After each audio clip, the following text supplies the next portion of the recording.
আল্লাহর নবীর সাহাবীগণ নবীজির হুকুম কর্ণপাত করেন নাই। নবীর সাহাবীরা এমন ভাবে কিং কর্তব্য বিমূঢ় হয়ে গেলেন, এত আশা নিয়ে আসলাম আল্লাহর ঘরে তাওয়াফ করব, যেতে পারলাম না। নবীর সাহাবী ওমর পয়গম্বরকে প্রশ্ন করে নিয়ে, ইয়া রাসূলুল্লাহ, ইয়া হাবিবাল্লাহ, আল্লাহর নবী গো, কেন যাব না মক্কায়, কেন ঢুকবো না? ওগো নবীজি, আপনি কি সত্য নবী নয়? আমরা কি সত্য দিনের অনুসারী নয়? এরা কি বাতিল মতাবলম্বী নয়? এদের ধর্ম, এদের মতাদর্শ কি বাতিল নয়? আল্লাহর নবী বলেন, এরা বাতিল, আমি সত্য, তোমরা সত্য দিনের উপর। ওমর বলেন, ফালেমা নুতিদ দানিয়াতা ফি দীনিনা, ওগো নবীজি, তাহলে কেন আমাদের গায়রাতে ধরবে না? কেন আমাদের আত্মমর্যাদায় ধরবে না? কেন আমরা যাত্রা বিরতি করব? কেন আমরা ফিরে যাব? হকের উপরে আছি, যদি প্রয়োজন হয় আল্লাহর রাস্তায় জীবন দিয়ে দিব, এরপরেও আমাদের কি মক্কায় গিয়ে তাওয়াফ করতে হবে? নবী বলেন নাই, আমি তো বলি নাই এই বছরই তাওয়াফ করতে যাব। আবু বকর সিদ্দিকের কাছে ওমর গেলেন, আবু বকর সিদ্দিক সমান উত্তর দিলেন, কোনো বেশ কম নাই। নবী যেমন উত্তর দিয়েছেন, আবু বকর সিদ্দিক রাদিয়াল্লাহু তাআলা সমান উত্তর দিয়েছেন। আল্লাহ তাআলা এই ঘটনাকে কোরআনে মাজিদের মধ্যে আল্লাহ পাক চিত্রিত করেছেন, মুহাম্মাদুর রাসূলুল্লাহ। মুহাম্মদ কার রাসূল? জুড়ে বলেন, আরো জুড়ে। মুহাম্মদ কার রাসূল, এই কথা আল্লাহ কেন বলেন? যখন সন্ধিলিকা শুরু হবে, আল্লাহর পয়গম্বর আলাইহিস সালাতু ওয়াস সালামের সঙ্গে কথা বলার জন্য একে একে মক্কাতুল মুকাররমার বড় বড় লিডাররা পর্যন্ত এসেছি। মুহাম্মদের সঙ্গে কথা বলে দেখে যাক মুহাম্মদকে ফিরানো যায় কিনা। মুহাম্মদ ফিরে যাবেন না, কিন্তু তারা কথা বলে, ভয় দেখায়। আরে মুহাম্মদুর রাসূল আল্লাহ ছাড়া দুনিয়ার কোন মানুষকে ভয় করেন? আরো জোরে, কাউকে ভয় করেন না।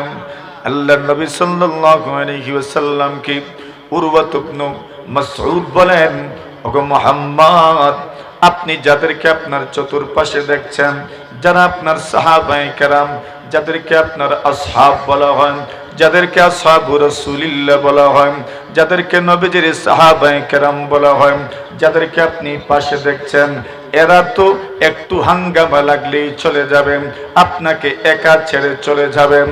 আবু বকর সিদ্দিক বলেন, ইমসাস বাজরাল্লাহ, চুপ হয়ে যাও। তুমি কি বলছো? তুমি কি বুঝে উঠতে পারছো? তুমি বলছো আমরা নবীর সাহাবীগণ নবীজিকে একা রেখে চলে যাব। কসম আল্লাহর, জীবন দিয়ে দিতে জানি, নবীজিকে একা ছেড়ে দিতে জানি না, ঠিক কিনা? নবী আলাইহিস সালাতু ওয়াস সালামকে আমরা একা ছেড়ে দিব না। উরওয়া ইবনে মাসউদ বলেন, আমি সাহাবায়ে কেরামের অবস্থা কি দেখলাম। উরওয়া ইবনে মাসউদ মক্কার বড় বড় লিডারদের কাছে গিয়ে বলেন, আমি মুহাম্মদের মজলিসে গেলাম, সেখানে যাওয়ার পরে কি দেখলাম? আল্লাহর বান্দা বলেন, ইন্নী ওয়াফাতু আলাল মুলুকি ওয়া কাইসার ওয়া কিসরা। উরওয়া ইবনে মাসউদ বলেন, আমি এই পৃথিবীর বড় বড় রাজা বাদশাহের কাছেও গিয়েছি, বড় বড় দরবারেও আমি গিয়েছি, আমি পারস্য সম্রাটের দরবারেও গিয়েছি, রোম সম্রাটের দরবারেও গিয়েছি, কিন্তু জীবনেও মুহাম্মদের সাথীরা, মুহাম্মদের সাহাবীরা মুহাম্মদকে যে পরিমাণ ইজ্জত করেন, দুনিয়ার কোন রাজা বাদশাকে তার প্রজাদের পক্ষ থেকে এত ইজ্জত করতে আমি জীবনেও দেখি নাই। সুবহানাল্লাহ। আল্লাহর বান্দা প্রশংসা করলেন, যদিও মুসলমান ছিলেন না, কিন্তু নবীর সাহাবায়ে কেরামদের প্রশংসা করেছেন। নবীর সাহাবায়ে কেরাম এবং নবীর সাহাবায়ে কেরাম মুহাম্মদকে যেমন ইজ্জত করেন, দুনিয়ার অন্য কোন রাজা বাদশাকে তার প্রজাদের পক্ষ থেকে এত ইজ্জত করতে দেখি নাই, এত সম্মান করতে দেখি নাই।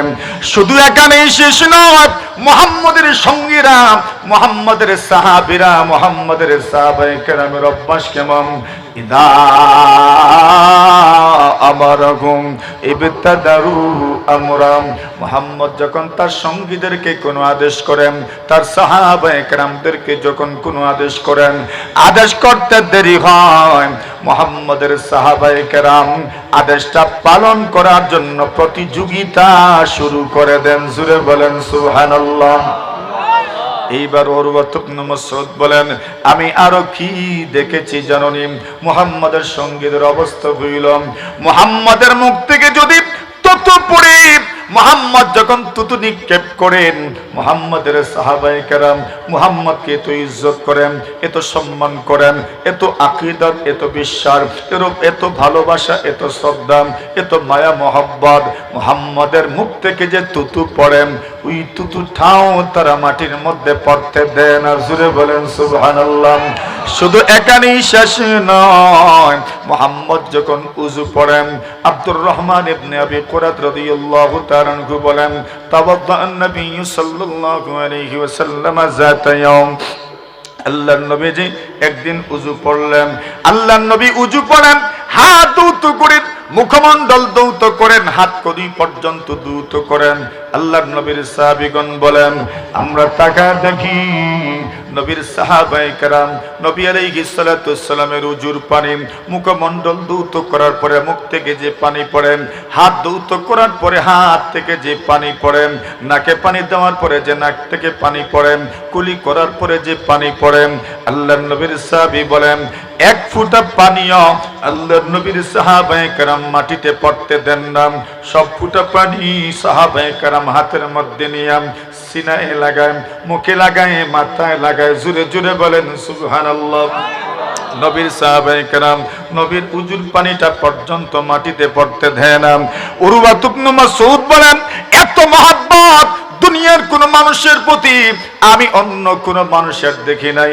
আবু জুরাইহ জাবির ইবনে সুলাইম রাদিয়াল্লাহু তাআলা আনহু বলেন, আতাইতুন নবী সাল্লাল্লাহু আলাইহি ওয়াসাল্লাম আতাইতু রাজফি রিওয়ায়াতিন আতাইতু রাজুলাম, আমি এমন একটা মানুষের পাশে গেলাম, ওই মানুষটাকে যখন আমি দেখলাম, তার চেহারার দিকে তাকানোর পরে আমার কাছে মনে হইল বড় প্রভাবশালী একজন মানুষ।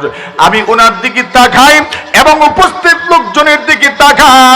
আল্লাহর বান্দা বলেন, আমি রাআইতুন নাস ইয়াসদুরু আন রাইহিম, আমি তাকায় দেখি ওই লোকের কথা মতো উপস্থিত লোক প্রত্যেকটা মানুষ উনার কথা মানেন, উনার কথা মতো চলেন, উনি যা বলেন তা করেন, একটু এদিক সেদিক হয় না।